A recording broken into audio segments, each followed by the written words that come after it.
It looks like we are all set, ladies and gentlemen. Thank you so much for being part of this conversation tonight. This is the Speaker's Pulse, your place, your channel, your number one place you can actually come to and have a bit of conversation, but most importantly, be able to learn together with us. And what we normally do here is we have conversations around public speaking, around leadership. And recently, we've decided to cast the net wide. And we said, why don't we talk about soft skills? Because all these are actually soft skills. And over the next couple of weeks, we will be discussing more about soft skills. We've started a series, in fact, two shows ago, this is actually 4 weeks ago when we started this conversation. We started by understanding and defining what soft skills are and why they actually matter. So we spent a couple of moments and weeks in discussing and understanding what soft skills are, why we need soft skills, and how we can actually position ourselves in the general sense of things to be able to learn. One thing that captures my mind up to now, that still lingers in my mind, we understood, we were told by our panelists a couple of weeks ago that soft skills could actually mean a matter of survival.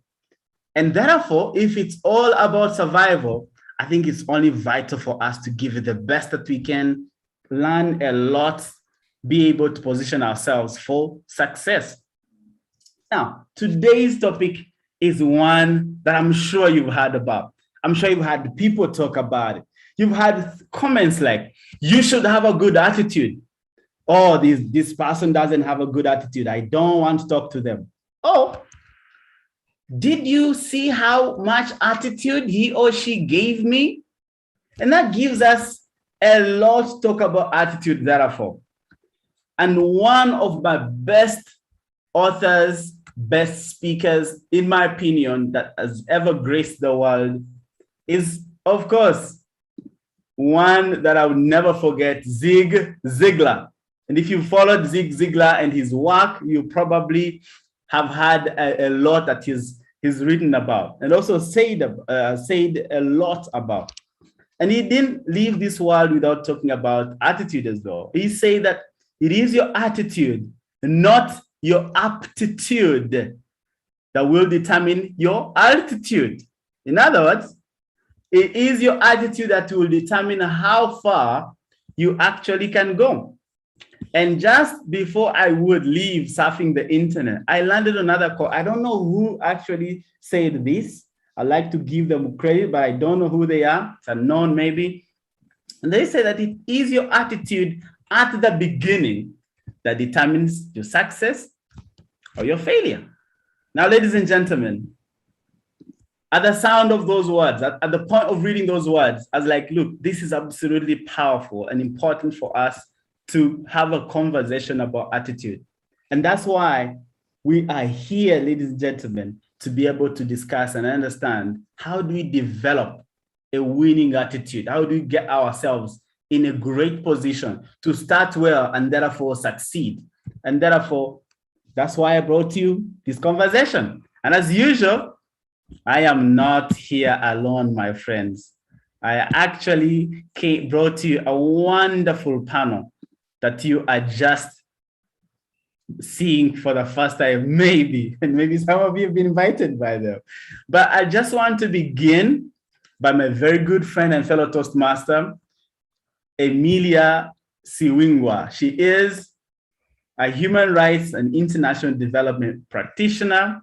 She's extremely passionate about people, as we get to understand. And of course, her massive experience will be able to help us in this conversation do very well.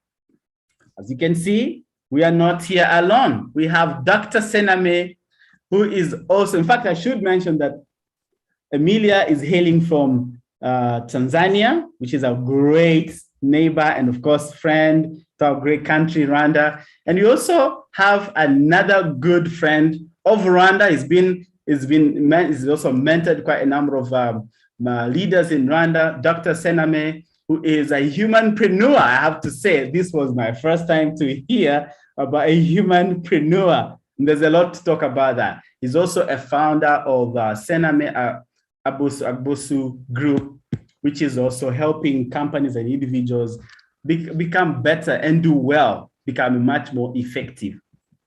Now, ladies and gentlemen, it gives me so much pleasure, therefore, to invite all my panelists here for us to be able to begin. And what way to begin better than understanding or helping us understand the meaning of attitude in their opinion. I'm going to begin with you, Emilia. If you could tell us in your own opinion, greet us and also tell us in your own opinion what you think attitude is. Over to you, Emilia. Thank you very much, Joshua. Good evening to all of your guests. It's such a pleasure to be here with you. For me, attitude is one of the subsets of emotional intelligence, often broken down into soft skills, which is what your series is all about. Of those skills, Sir Winston Churchill said, attitude is a little thing that makes a big difference. And I would define attitude as the intersection of the frame of mind, purpose, and action. For me, the manifestation of one's frame of mind and purpose is integral. So when I think of attitude, I'm also looking at one's behavior. How do they actually manifest what they're thinking in physically? Whereas something like mindset looks at your beliefs, your goals and the like, and how they influence how you see things. So for me, once again, attitude looks at, or for me, it's the intersection of the frame of mind, purpose, and action. Back to you.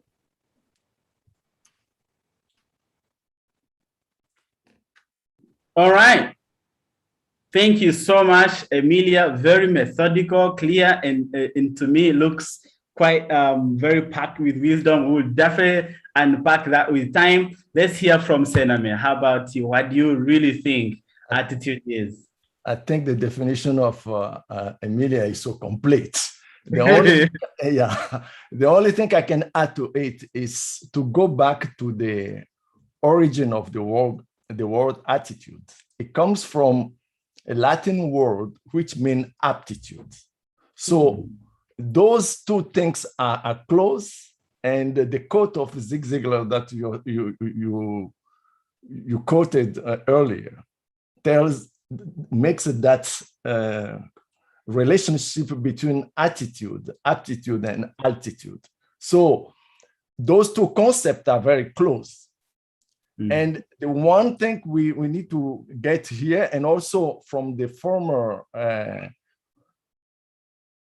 show that you had, you came with the idea of soft skills are connected with survival.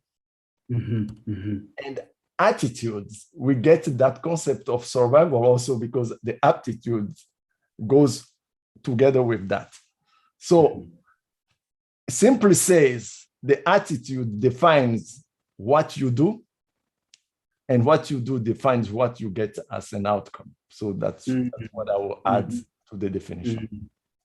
Well, as simply put, your attitude will determine what you do, and what you do will determine the success or the outcome in general, which is absolutely true. What a great panel we have tonight. Great definition, which is absolutely rich of what of your behavior, what your which influences, of course, what you do, and eventually linked to the outcome. So thank you so much, both of you, for at least giving us the definition from by simplifying it, in my opinion, and helping us understand how vital it is for us to focus on attitude, even before we start talking about attitude, because we've started by simply defining it, but we're already being pointed to why we need to focus solely on improving our attitude. So, my friends, now this is actually a very important one, because we all agree it is embedded within us as human beings to be able to do well, to want to do right, to want to do good. We all want to be successful. although it looks like there's a lot of bad, a lot of negativity around, I think the vast majority of human beings actually are good and they want to be good. And those that may be seen differently. But generally, we all want to do the right thing. And therefore, that means that we all want to have the right attitude. But what are some of the factors, in your opinion again, that you think influence the attitudes that we build as human beings? And I'm going to ask Dr. Sename to begin with that. Okay, so before to talk about the factors that can influence the attitude, I want to stress the fact that attitude is something personal. It has to do with the individual. Attitude can be influenced by the family, school, education in general, the belief we have, the experiences that we have, religion, media, and in short, we are exposed to many influences. But the key thing is that the person himself decides which attitude he's going to adopt in presence of all those in that environment. So I will go back to one thing that Venus talked about before, the soft skill, the attitude goes back to that software part is 1, 0. Okay. It's a binary thing. Yes, there is a negativity, but there is also the good part in the individual. So you decide the attitude that you're going to take. And if you have the correct attitude, probably you will influence the environment instead of being influenced by the environment and get the bad attitude of the environment. Well, that's a very good perspective and point to mention there, Sename. But some person would argue that it could be a question of chicken and egg, because the environment that you grew up in maybe might create that conducive space where you can actually learn of a positive attitude, or the attitude that you learn. I think for me, it's definitely going to be a question of chicken and egg. I don't know what you think, Amelia. Well, you know, there is a whole psychosocial angle that could be canvassed. I'm not qualified to do that, but it's important to realize, and I agree with Dr. Sename, that attitude is personal. We grow up in the exact same environment and have completely different attitudes. Okay, so for me, I go back to this issue of behavior, intersection of a frame of mind, one's purpose, and how they manifest that through behavior. And remember, behavior can be conditioned and it can be learned, and often through reinforcement by reward, for instance, whether one feels that a pat on the back, very good, Amelia. Those are all different type of rewards that motivate different people to do things very differently. Conditioning, as Dr. Sename mentioned, also can look at culture, societal norms, religious beliefs. It can look at education. But again, you can put the same people through the exact same conditions and they can have different attitudes. And so this is why I love to talk about the intersection with passion. Because think of a job. The common reward for a job is your salary, which you can either earn at the end of the month or middle of the month and end of the month. But we know that the burn rate of salaries is high. So what gets that individual up in the morning, going to work with a positive attitude? Someone can be thinking about the salary, but somebody could be thinking about, my goodness, I love what I'm doing. I can't wait to get to my desk and get going with it. Or if I think of someone like me, I primarily work in an environment where my action or inaction can affect the life, liberty, or livelihood of a person. Those things are deep. how do I keep myself out of a depressed or a negative attitude and wake up inspired to want to do these things? So a lot of it comes down to the conditioning, but for me, it's about the passion. What is driving you to do certain things? Back to you. So passion has come in, as we've talked about your ability. First of all, I appreciate the fact that you mentioned, I think it's extremely relieving for both of you to say it can be learned, it can be changed, can be conditioned. I think for me, that's a very good place to begin from, because there is so much hope there that whichever situation you're in, there actually is hope for us to be able to turn a thing around and create the right attitude, be in the right frame of mind. And of course, your behavior being influenced potentially by your thoughts. So, and now you brought in an element of passion, which is somehow is tied to the intrinsic reason of either doing something or that inspires what we see outwardly looking. I just wonder, Dr. Sename, what is your position on that? On the place of passion and attitude. How do you relate the two? I think there's a lot today. People talk about passion, but if you love what you're doing, that can guide you in your attitude. I will go back to give you an example. When we were talking about the environment, the hostile environment. Okay, we are African. I will go back to a man that I admire a lot, Nelson Mandela. Okay, a person who you have everything was against that man.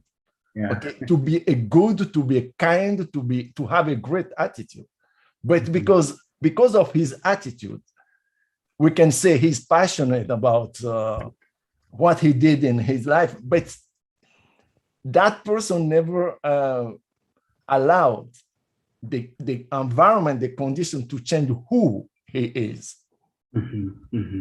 Okay, and this is why we can say later on the passion and the whole thing. But you see that the person was always in agreement with himself 24 hours a day, while the environment was completely against him. And that's an example of how a person can still have a great attitude, even if everything is saying the opposite. Wow. I mean, that's such a perfect example, man. I think you just brought the best example that we can actually use in regards to attitude and that burning desire to, as you mentioned, I like to borrow your word, being in agreement with yourself, with oneself. I think that's a crucial and a critical point. But I just want to come back to this question. What other factors in regard that besides passion or agreeing with self or something that you love that can actually influence a person's attitude?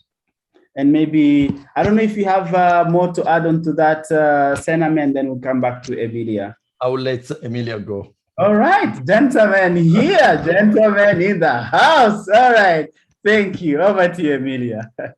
I think the Nelson Mandela example is interesting because it is a quintessential definition of changes of frame of mind, change of behavior, the manifestation with the same passion. Nelson Mandela was a lawyer, and he was somebody who loved social justice. That never changed when it was Nelson Mandela, the so-called rebel, or it became Nelson Mandela, the statesman. This is why I truly believe of the intersection of frame of mind with passion and the behavior that is manifested. Because in the 1950s, when he delivered his passionate speech, where he ended it with that this was something he was prepared to die for. This was a different man and a different attitude that became manifested from the statesman who said, forgive them, let's coexist and find different ways of creating social justice. But it was all underlined with social justice. So when I look at this issue, and for me, Nelson Mandela is a wonderful example, because your passions don't have to change. However, your frame of mind can. Because of conditioning, because being in prison for 27 years can do things to people. Being in prison and having the opportunity for solitude, being in prison and having the opportunity to consume information. I mean, we were told not only did he write a book, but he was reading at the same time. All of that conditioned a different attitude, an attitude that means that for posterity, this is a man that we will remember for really embracing everything to do with empathy, everything to do with what we ordinarily wouldn't want to do. So again, I would wish, as my point of departure from this particular contribution, state that it's important to look at that aspect of the conditioning, the frame of mind. When I am very happy and my dopamine levels are very high, how I think about a certain situation and how I will react, my manifested behavior will be very different from when I am depressed or angry, and how my manifested behavior will then be. So thinking about this from different angles is important. Frame of mind is key. Passion is just one, but doesn't mean that it's the dominant one, but it's how you then manifest that is what determines the attitude. Because for you to see my attitude, you have to see me do something or say something or appear in a certain way. And yes, so I would end off by just saying it's important to also consider frame of mind in addition to passion. Back to you. Listen, I think you have given us a passionate contribution onto that. So thank you so much. I'd like to return it to you, Senome. Yeah. I think what I will add to that will be just what a person wants to create. Okay, the attitude will guide what the person is going to create. So we can be inspired by people. We can be uninspired also by people. So it's like when you take a software can go and do something positive. And then you have glitches, you have bugs. So it's up to you to either you let the bugs or the virus infect your software completely, or you manage to get rid of those glitches or viruses and still keep your software working properly. So we have people choosing. It comes to how to handle your emotional how to handle emotions in life will also influence the attitude. Some people, they choose alcohol or drugs to stimulate themselves mentally. Okay, so that's a negative attitude. That's a negative way of approaching the thing. But other people can experience the same thing and choose to have other way to stimulate themselves. And this is where we go back to the potential of an individual.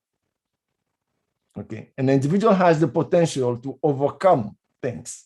And if we go in and we say, okay, I'm influenced by the social environment. This is a nice way to be a victim. Yeah. Okay. That's what I want to bring more. Well, thank you so much. Again, it takes, in my opinion, of course, a positive attitude or a certain kind of quality of attitude to have qualities like ownership. Playing a victim is not really a good sign of a person with a positive attitude, and absolutely very vital for us to find that point of trigger. And for me, I want to come back and maybe we will talk more about how to develop a positive attitude later on.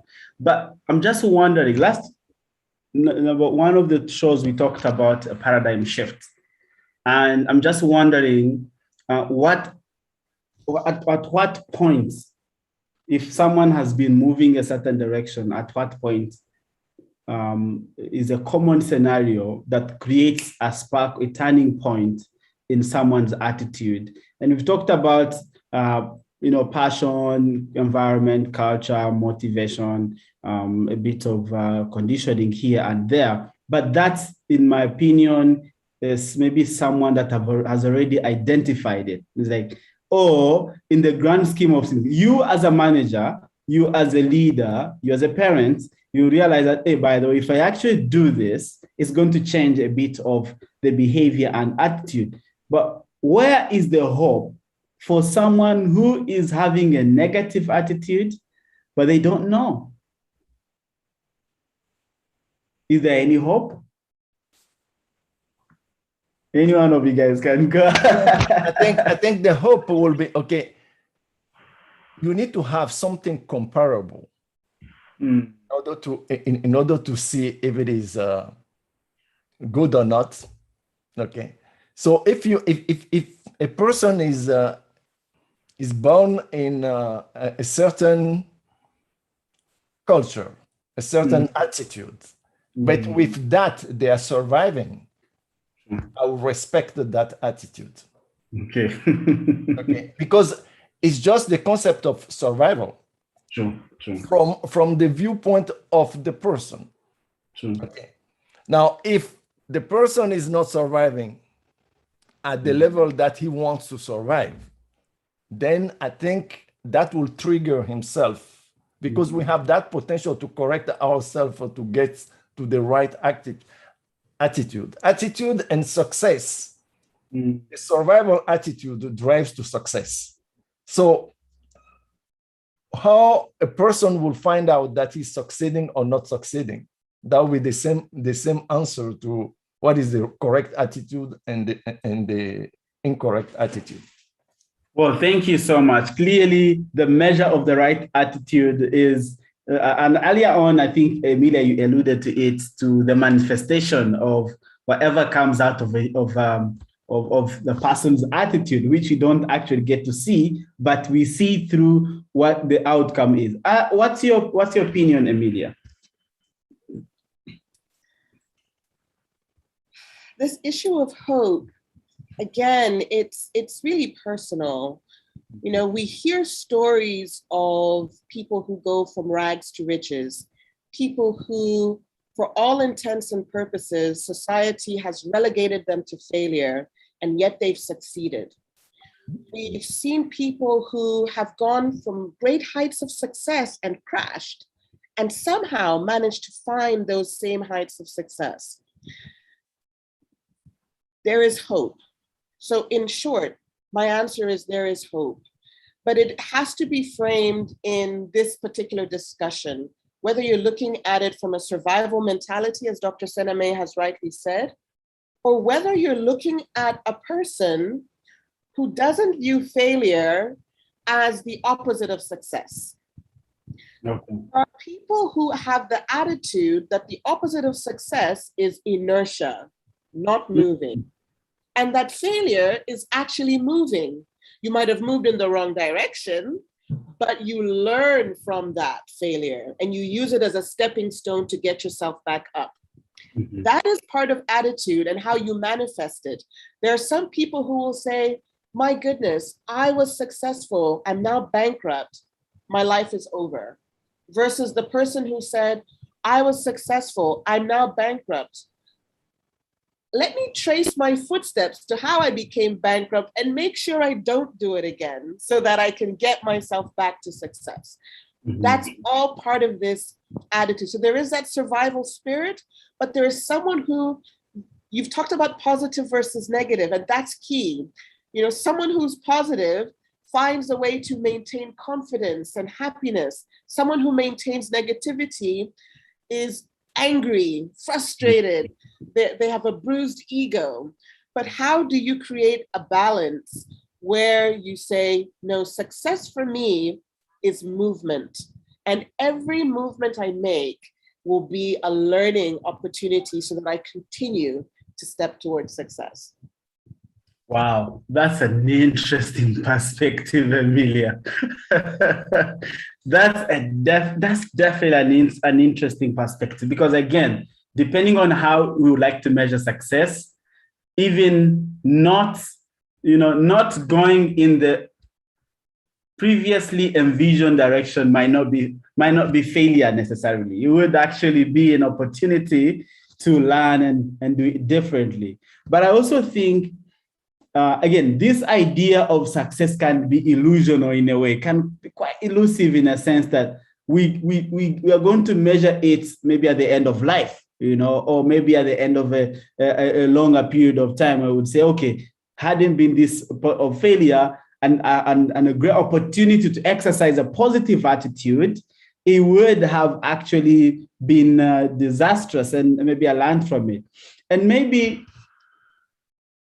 also, and we could talk more about that, and also we could test attitude out of maybe points or times of adversity, or time of or low times, or times of trials and tribulation, and maybe that's a perfect point to measure one's attitude, because there's a lot that we can learn. But I'm really excited that you could bring about that attitude as well, that we earlier on together with Dr. Sename we hadn't tackled. So allow me, friends, to quickly jump onto the other side of the world and talk to some of our friends and see what they're up to. There's been already a few interesting conversations that I've seen. Let's see. I have a few people. First of all, friends, I want to thank you so much for showing up in good numbers. All the way from Emmanuel Mujira said, thank you so much, my brother Discola. Shakira, thank you so much for being part. Of course, Venus is here, and he says that I like the link between attitude and aptitude together with altitude. And then, of course, Shakira says, welcome. Say hello, I'm happy to be here. Jalme, you're here, thank you. And you say, it's nice to be here. And then we also have Elizabeth, who has been who's a regular friend of the Speaker's Spouse and a member of course, Toastmasters. We call her President Elizabeth, those that we know. And she says that, hello all, I'm happy to be here and tap into the great discussions already. Well, the news has an interesting question for you, friends. He says that for a so-called freedom fighter, how would you know if your attitude versus environment will not make you a Bin Laden instead of a Mandela? So I think it's in a self-check mode of making sure that your environment and your attitude does not actually lead you into a destructive type of freedom fighter, as opposed to, of course, maybe the other element that he could have mentioned is also passion, because I think there is that as well. So I don't know. I want to throw it to any of you guys that is ready. Yeah. I'll start. It's an interesting question, but remember, one person's freedom fighter can be viewed as a terrorist by another person. Remember that Nelson Mandela was not removed from the terrorist watch list by the US until George W. Bush. That means even Bill Clinton maintained him on their terrorist list. And when we talk about a Bill Clinton, we're talking about a very democratic-minded individual. So we have to realize that a lot of times perception shapes how we think about things and how we view them. And again, this is not a binary discussion. Sometimes what is good to someone is bad to another person. What is right for someone is wrong for another person. And I think history judges you ultimately. In the 1950s, Nelson Mandela was a part of Mkhonto we Sizwe. It was the armed version of the current African National Congress. It was the armed version of it, okay? These were people who believed that it was okay to use violence to arrive at a place of social justice. Those are facts. This is not me making it up. And in a certain perspective, someone can say, well, you know what? These people were pushed to a point of desperation. These people were finding any means necessary to get to a point of freedom. You can come there and distinguish it between the attitudes or approaches of a Malcolm X from a Martin Luther King Jr., where one was viewed as more radicalized and the other was viewed as more diplomatic, more of a statesman than the other. Does that mean that one's perspective was different from the others? Again, perception shapes this. It's interesting. We will usually align ourselves to somebody with whom we share a frame of mind, a way of thinking. Passion sometimes comes into play. A lot of time when we have to inspire and incite action, we use passion to try and do that as well. So are we on the same wavelength in terms of frame of mind, in terms of passion, but also in terms of the manifest behavior? I might agree with you from your frame of mind, your way of thinking. I might share your passion, but I might disagree that a bomb is the best way for us to manifest the two. So a lot of times history is the ultimate truth teller, and we'll have to wait and see in the different situations. It's a case-by-case basis. Back to you. Well, I have to say that that's sad that we have to wait for history to judge the situation. But I like what you said. It's a question of perspective. It's definitely a question of perspective, and right or wrong is also determined by a lot of times perspective. Yes, they could be, world standards, but truth is also usually a point of contention. I don't know what you think, Dr. Sename. I think, you see, what Emilia said is true.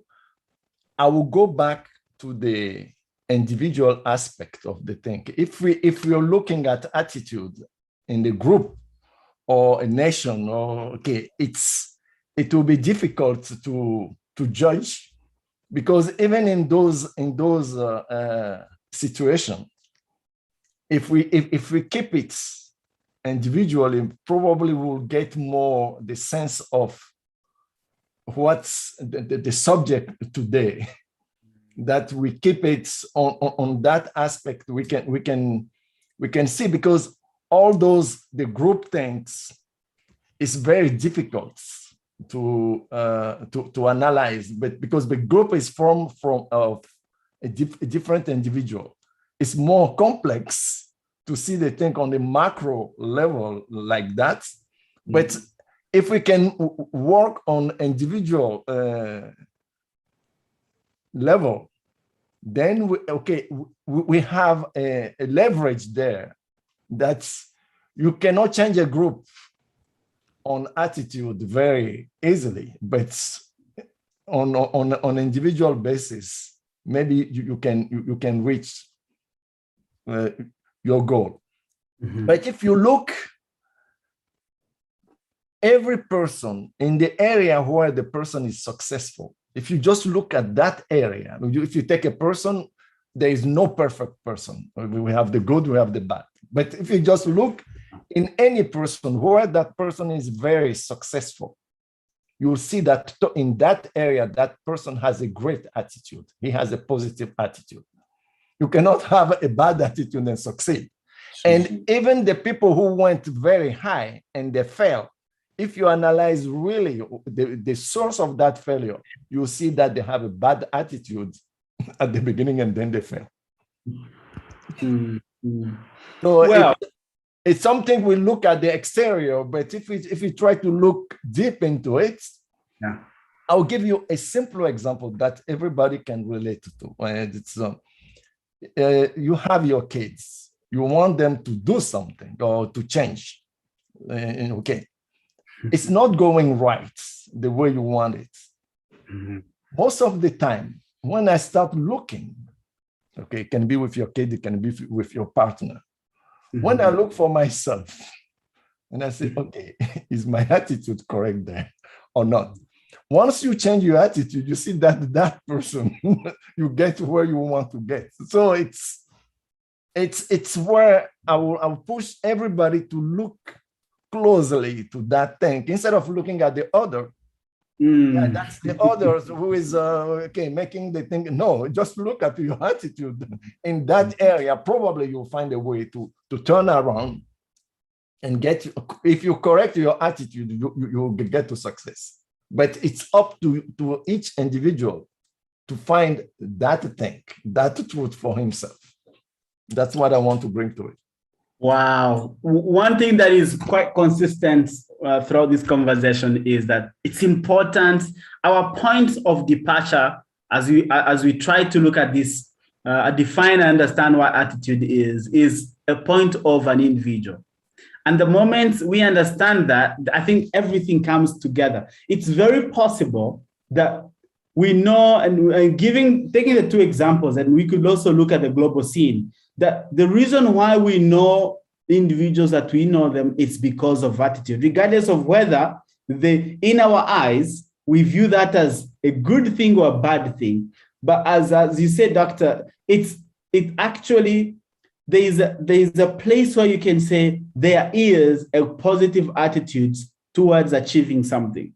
And whether Bin Laden or Martin Luther King or anyone, the reason why we're able to talk about them is potentially because of their attitude when they're beginning, because there's so much hurdle they go through to be able to get us where we are on the world scene. And regardless, and again here, I think this conversation might not be a perfect measure of morality, of what's right or what's wrong. I think it's basically about the subject of attitude, and that's important for us to keep in mind. That's one thing. Number two, I learned that your attitude might have the potential to not necessarily rub off other people, but it could actually change. It could change your outcomes, your results for you in what we are looking in other people. And earlier on, you mentioned spouse or even people that you work together. Your attitude, changing your attitude might change their attitude as well towards you or the outcome that you expect. And that's very important for us to understand in terms of why we need to have a positive attitude, to have a great attitude.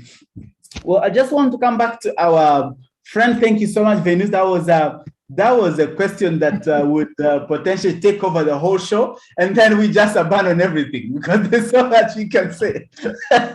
So thank you for giving us that curveball. But anyway, thank you so much, Venus. So we have Elizabeth again, who's coming back to say, I think you're referring to what Emilia said earlier on. You say that that's true.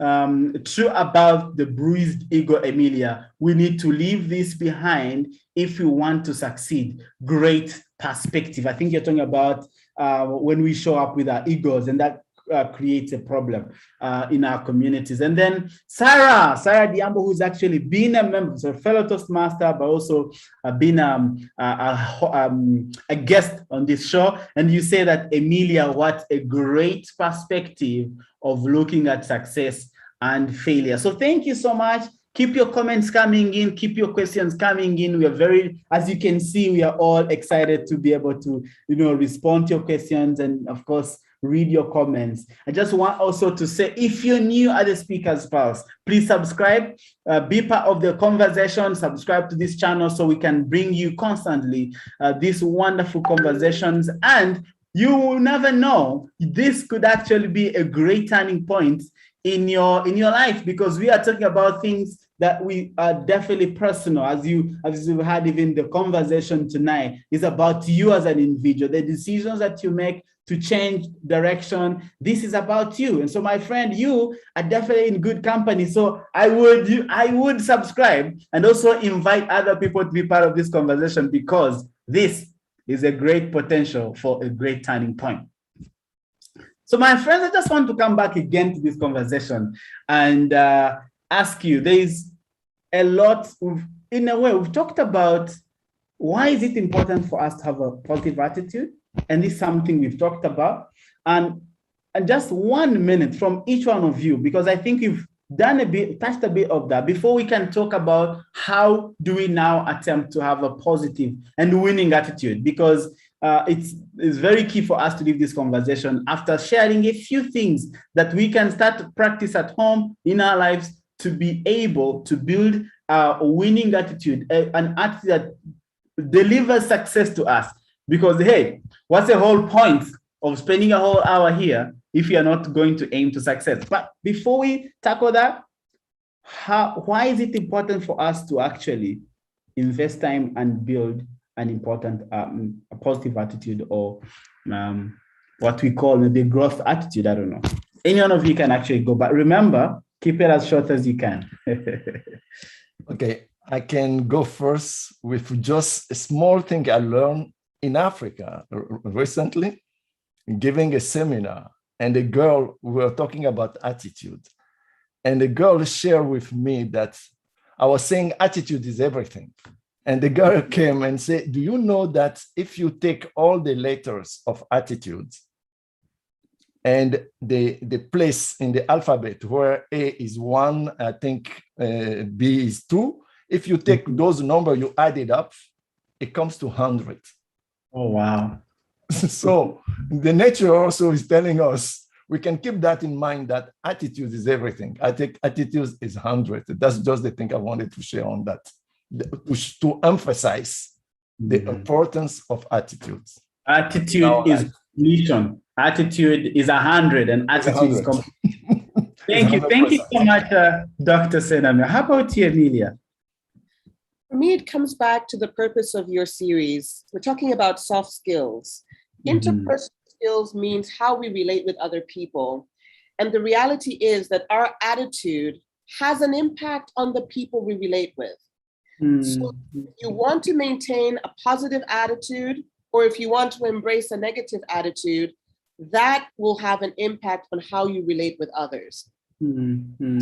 Well, I think you both have put it in such a way that it's quite clear to me, in a sense that it's all about completion. And by completion, I think there's a lot more we can talk about.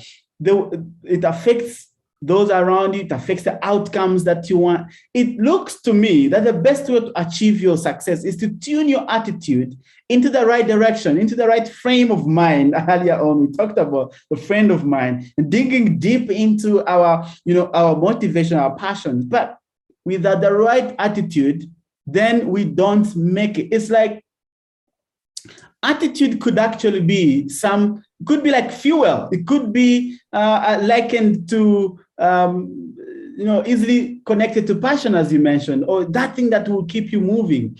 In fact, sometimes your passions are going to be eroded. Sometimes you're not going to find the energy to run. But if you have the right mentality, the right thinking about a certain thing, therefore, for instance, if we talk about success, you are going to be tenacious. I think attitude also can create consistency.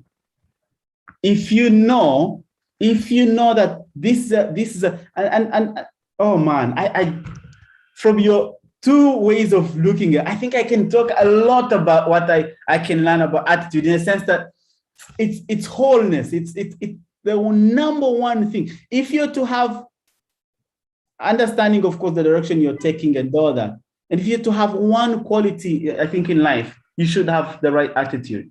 And with the right attitude, your passions are aligned, the people around you, the resources will be availed.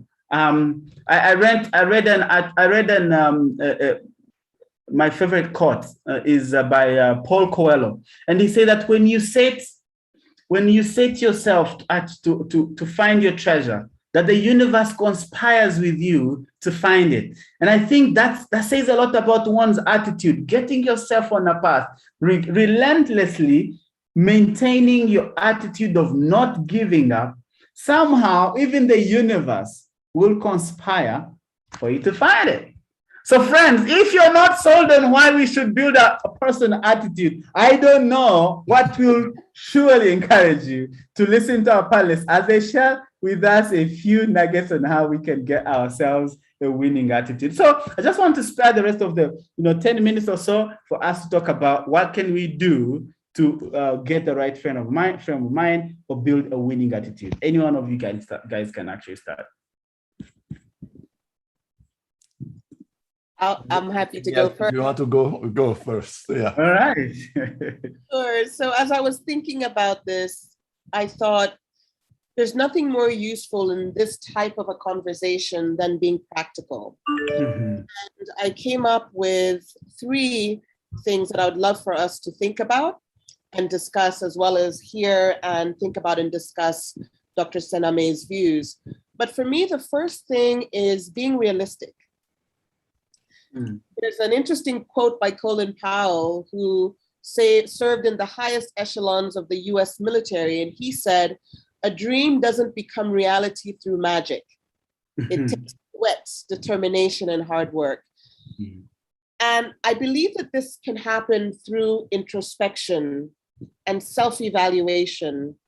Be realistic, keep a journal, see whether you're going on a path that in your journal shows you that your attitude is staying positive. Keep track of where your attitude changes. What was the trigger? The more we understand ourselves, the more realistic we are, I believe the more we can develop a winning attitude. The next thing is being goal-oriented, keeping our eyes on the prize. What are the steps that we need to take to reach our goals? Are we monitoring and evaluating our progress? Again, this could be something similar to journaling, or you can find a more formal way of tracking your goals and the steps that you are taking or making towards them. And then lastly, John Maxwell speaks about change. He said, change is inevitable, change is constant, growth is optional. And as people, we need to be able to understand how to deal with change. Who would have known that a pandemic would have come and changed our way of life completely from all facets? And the US military developed a system that they call VUCA, which has been adopted in many corporate settings as well. And VUCA stands for V for volatility, U for uncertainty, C for complexity, and A for ambiguity. A lot of people are adopting a VUCA mentality to issues of change, because when we talk about volatility, we can try to plan for volatile situations. When we talk about uncertainty, we can try and ensure we are informed people who can try to stay ahead of uncertainty. When we talk about complexity, let's skill and reskill, or tool and retool. And if we're talking about ambiguity, let's be people who are ready to experiment and learn. Back to you. Wow. Be realistic, keep your eyes on the prize, and be ready to change if need be. Because the only constant thing in life, my friends, is change. Over to you, Dr. Sename. Yeah. So I will be very practical. We said that attitude can be influenced by the environment, the people we are with. So the first thing to keep the right attitude, you need to make sure you get rid of the people who are influencing of you negatively. Avoid gossipers, avoid gossiping yourself, avoid deliver bad news and deliver positive, look at the things in a positive way. And surround yourself with constructive people, you see, because you have a goal. No matter what the goal is, no matter the environment in which you are living, you have a goal. So stick to people who can support that goal, read positive book, listen to positive music, inspiring things. What you put in is what will influence you. So yeah, you have the power and the rights to select what you put in between your two ears, which will influence your attitude. Third, I would say be focused on, there are problems around, but be focused on the solutions. In each situation, there are opportunities. So if you decide to focus on the opportunities in the situation, in the problems, you'll move forward. 4, another advice that a way to have a great attitude is simple: smile. Smiling is a positive attitude. It's contagious. You see, with smile, you can change other people's attitude. You see. Another one I will advise you is to know to say no in a positive way. How many times? Because we pervert ourselves because we don't dare facing. We don't dare saying no. Okay. The next one I will advise is to be lifelong learner. The more you learn, okay, the more you shape your attitude. Stop complaining. Okay. If a person complaining is saying, I'm a victim, I'm not able to find a solution. If you look at it, that's a negative attitude. Okay. You cannot be a victim and succeed in life. So let's just look at it where we are complaining and say, okay, how can I stop being a victim? The next one I will advise is to practice gratitude. Okay, it's a great way. It's a great attitude. Find what you can be grateful for. I have 2 others to share with you. Keep your promises. If you promise something, I think and you make it happen, it helps you to develop a self-confidence, and it protects your capital of positive attitude. And the last one, I think, Joshua, you brought this up already. I think Emilia also touched it. Never give up. Okay. Giving up is a sort of a way of adopting a negative attitude. So if we those are the things that I want to bring as few points that we can use, the practical ways of keeping our attitudes positive and move through life. I think we are done. Well, thank you so much, Dr. Senamit. These are actually practical things we can do to begin to shift our attitudes. Don't surround yourself with people that are not going with you. Why do you do that? Because they are leading you to a different destination.